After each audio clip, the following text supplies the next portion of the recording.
Bismillahirrahmanirrahim. Anda kedudukan biasa, naik luar biasa, maka hambatannya itu akan semakin meningkat, tidak sama dengan sebelumnya. Anda orang kecil, diuji dengan ujian kecil. Anda orang menengah, diuji dengan ujian menengah. Anda kedudukan yang tinggi, maka akan diuji dengan kedudukan yang lebih tinggi lagi. Maaf, Allah tidak akan menguji dedaunan dengan angin yang menerpa akar. Pasti berbeda. Karena angin ketika kedudukan semakin tinggi, maka angin semakin kencang akan menerjangnya. Yuk kita turunkan, jenis ujiannya bisa 3. Perhatikan baik-baik, sini. Kedudukan bersanding dengan ujian. Kalau rumus fisikanya, F berbanding lurus dengan P. Gaya berbanding lurus dengan tekanan. Jadi kalau antum misalnya, rumus asalnya F1 sama dengan F2. Gaya gerak sama dengan gaya dorong. Kalau dikembangkan ke sini, tenaga kecil begini, maka yang bunyi kecil. Kalau besar, semakin besar lagi. Nah, memahami rumus ini, F sama dengan P. F berbanding lurus dengan tekanan. Ada gaya tekanan juga yang cukup kuat. Ketika antum pukul kencang, suara kencang. Tapi ini lebih sakit kan? Tekanannya lebih kuat. Itu agak berbeda. Itu dalam persepsi positif. Dalam persepsi negatif juga bisa. Gaya berbanding lurus dengan tekanan. Semakin orang banyak gaya, semakin tertekan hidupnya. Ya? Tanya. Sekarang lihat sini. Rumus ini kalau kita turunkan lewat ayat, am hasibtum an tadkhulul jannata.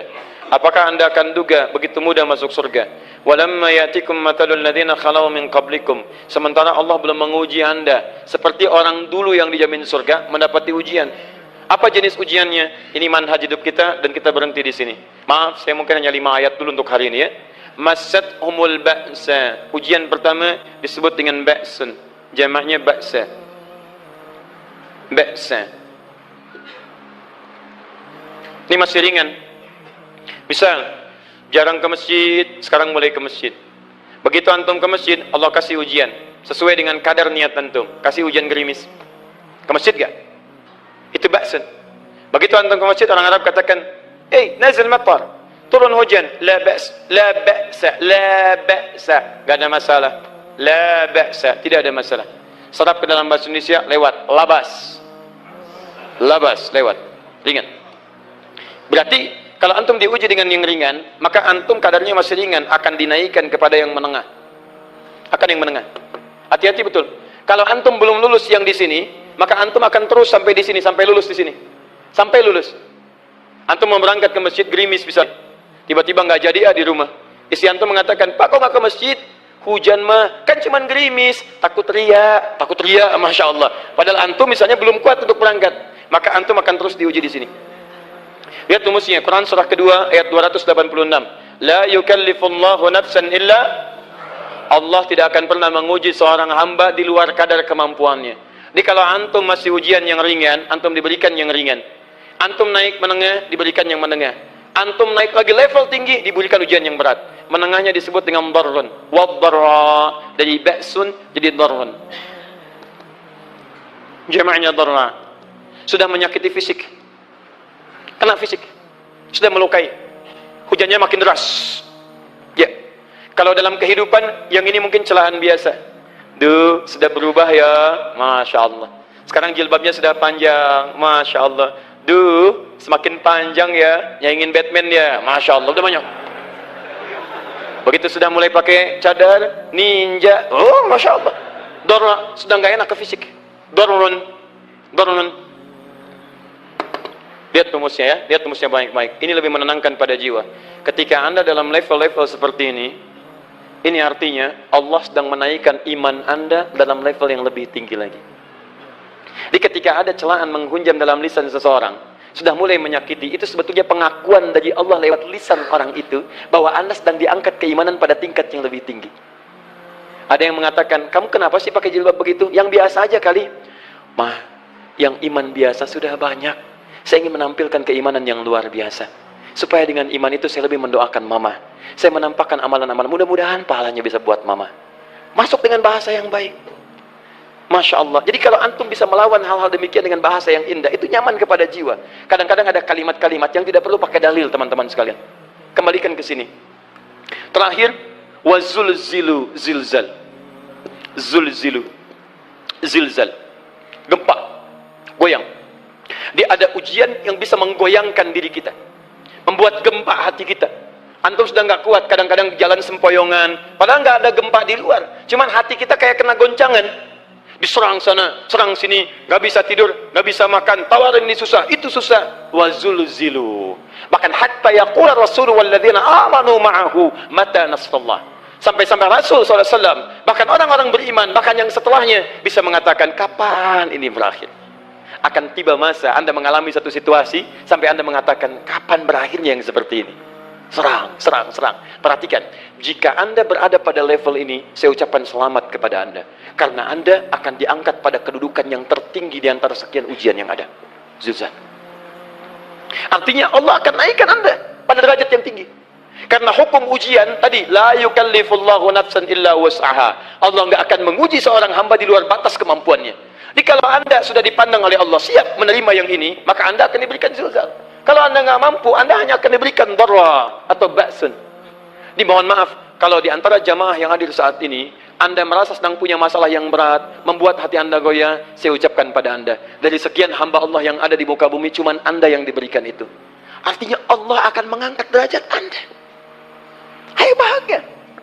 Dan yakinlah, bukan orang lain yang dititipkan, Anda yang diberikan. Allah percaya pada Anda, kenapa Anda tidak yakin? Bukan orang lain. Jadi mustahil Allah memberikan ujian berat kalau Anda nggak sanggup. Karena cuma Anda yang sanggup, Anda yang dikasih. Makanya jangan mengeluh. Jangan katakan, ya Allah, kenapa saya, ya Allah? Why me? Kata Allah, why not? Kamu yang bisa. Yang lain tidak. Dan tanpa harus Anda menuliskan status. Memang cuma saya yang sanggup. Oh, Masya Allah. Gak usah. Sadari. Kalau bukan sayang, Allah itu punya sifat adil. Nggak mungkin menukar sesuatu di luar kadarnya. Antum tahu cicak? Halo? Jangan katakan wallahu alam, cicak. Cicak, baik. Bagaimana aktivitasnya? Merayap. Di mana? Dinding. Apa makanannya? Nyamuk. Nyamuk bagaimana aktivitasnya? Terbang. Pertanyaan saya, di mana keadilan Allah menjadikan makhluk yang merayap makanannya terbang? Kalau nyamuk masuk kategori pertama tadi, pintar dan tahu dirinya pintar, jadi mainan cicak. Cicak, ayo tangkap. Cicaknya cuma merayap, dianya terbang. Beruntungnya nggak ada nyamuk yang jenius. Tapi yang paling hebat, perhatikan bagaimana lisan orang tua kita menanamkan kalimat-kalimat untuk menanamkan tauhidullah subhanahu wa ta'ala.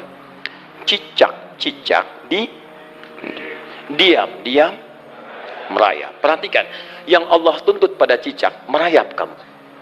Walaupun cuma diam-diam. Lihat baik-baik, diam, merayap. Datang seekor, Masya Allah, ketika dia merayap, nyamuk datang. Lihat, bukan cicak mendatangi nyamuk, tapi nyamuk mendatangi cicak.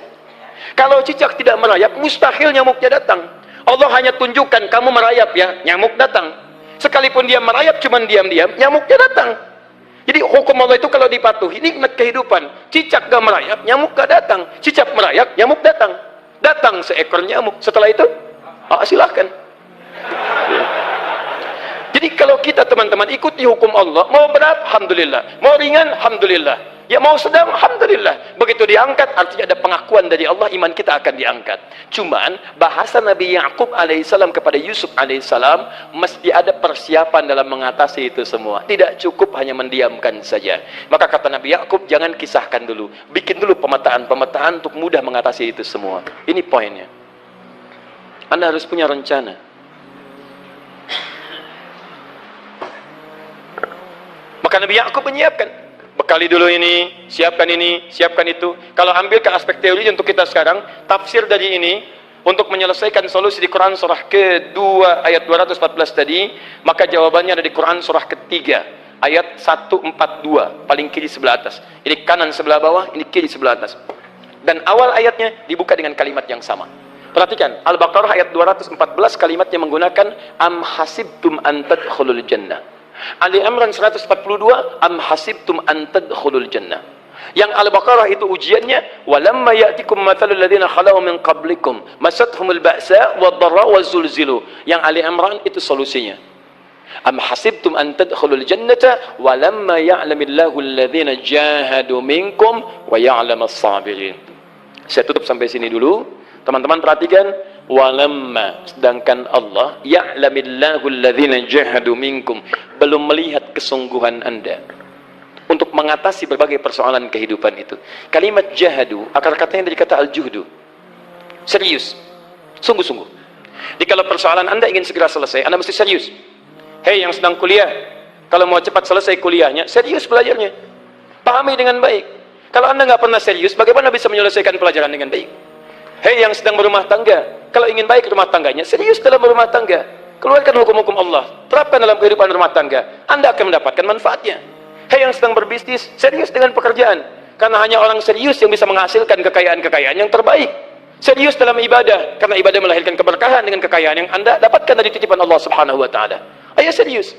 Al-juhdu dibagi 3 bagian. 1, serius dalam merencanakan, disebut ijtihad namanya. Bikin rencana. Misal, maaf, tadi dalam keluarga, kalau diambil kedudukan Yusuf alaihissalam, antum tempatkan itu pada porsi pertama sebagai target. Misal, Yusuf diberikan kedudukan oleh Allah. Bagaimana anak saya punya kedudukan walaupun tidak sama dengan Yusuf alaihissalam? Cari, rencanakan, buat pemetaan. Di masa depan anak saya mesti punya kedudukan. Apa? Kalau dalam kedokteran, kedudukan dokter yang terbaik. Kalau dalam bisnis, pengusaha yang terbaik. Misal, kalau dalam pemerintahan, jangan tanggung-tanggung, jadi presiden, jadi itu. Anda turunkan kemudian pendidikannya dari situ. Ijtihad direncanakan. Masuknya lewat sini, lewat sini, lewat sini, lewat sini. Seperti kemudian, maaf, Hannah dengan Imran, rahimahumullah, merencanakan hasil yang terbaik untuk Maryam, bahkan sejak dalam kandungan. Quran surah ketiga Ali Imran dari ayat 35 sampai 37, paling kiri pertengahan sampai bawah. Idh qalat imra'atu Imran rabbi inni nazartu, bahkan nazartu ma fi batni muharrara, saya bernazar anak saya yang lahir ini akan punya kedudukan dekat dengan Allah Subhanahu wa taala. Di sejak bayi direncanakan mau jadi apa. Setelah itu apa? Jihad itu kesungguhan dalam mempraktekkan, mengaktualisasikan konsep yang sudah dibuat. Jangan sampai cuma berdoa, tapi doanya tidak disandingkan dengan ikhtiar, nggak nyambung. Makanya ketika lahir, ada jihad dengan doa. Falamma wada'at faqalat rabbi inni wada'tuha untha, ayat 36-nya. Wallahu a'lamu bima wada'at wa laysa dzakaru kal untha. Lihat, wa inni sammaituha Maryam wa inni u'idzuha bika wa dzurriyyataha minasyaitonir rajim. Doa. Setelah berdoa apa? Teruskan. Bagian akhirnya ayat 37-nya. Maaf teman-teman, tidak cukup dengan doa. Karena Maryam masih dekat dengan Allah, punya kedudukan, dia mesti dirawat oleh orang yang paling saleh. Cari Nabi Zakaria, orang saleh. Mesti merawat. Tempatnya mesti netral dari keburukan, bikin mihrab. Jadi tempat dibuatkan, orang soleh merawat, doa dipanjatkan, doa berbanding lurus dengan ikhtiar. Apa yang terjadi? Ayat 37-nya. Fataqabbalaha rabbuha biqabulin hasanin wa ambataha nabatan hasana. Maka Allah Subhanahu wa taala menerima usaha orang tua ini. Doanya diterima, ikhtiarnya diterima. Jadi kalau antum mengambil ayat tadi, diterapkan dalam kehidupan, rencanakan teman-teman sekalian. Anak mau sekolah di mana? Mau jadi apa? Turunkan ke bawahnya. Oh, dia mau jadi dokter yang hafal Quran, turunkan. Pendidikannya di sini sampai paling kecilnya. Siapa gurunya yang dekat dengan Allah? Sekolahnya yang menjauhkan dari hal-hal keburukan. Sampai satpamnya soleh, securitynya soleh, koperasinya orang-orang soleh, gurunya orang-orang soleh. Hadirkan. Kalau ikhtiarnya sudah nyambung dengan doa, maka fataqabbalallah. Taqabbalaha rabbuha. Diterima Maryam, antum diterima. Jadi kadang-kadang yang nggak nyambung nih begini, doanya nggak nyambung dengan ikhtiar, itu masalahnya. Ya Allah, mohon ya Rabb, jadikan anak saya rajin sholat, hafal Al-Quran, tapi ditempatkan di sekolah yang tidak pernah mengajarkan sholat, nggak nyambung. Ditempatkan di tempat yang tidak pernah mengajarkan Quran, tidak nyambung. Nggak ada kesamaan di situ. Maka Nabi Ya'qub alaihissalam memberikan gambaran kepada anaknya, nah, kamu akan punya kedudukan begini, hati-hati, setiap ada kedudukan akan ada rintangan, kamu harus punya rencana untuk merencanakan solusi-solusi terbaik untuk itu. Kemudian yang terakhir, ini yang paling hebat, mujahadah, perjuangan melawan emosi. Karena tidak sedikit tantangan itu, maaf, yang berat itu bukan menghadapi fisiknya, tapi menghadapi diri kita sendiri. Mau ke masjid, malas, itu yang susah dihadapi dibandingkan dengan hujan. Hujan ada payung, malas mau pakai apa? Maaf, menurun, semangat turun, malas datang, kecewa datang, pesimis datang, lawan, namanya mujahadah. Gabungkan ketiganya, isi dengan sabar. Wa ya'lamus sabirin.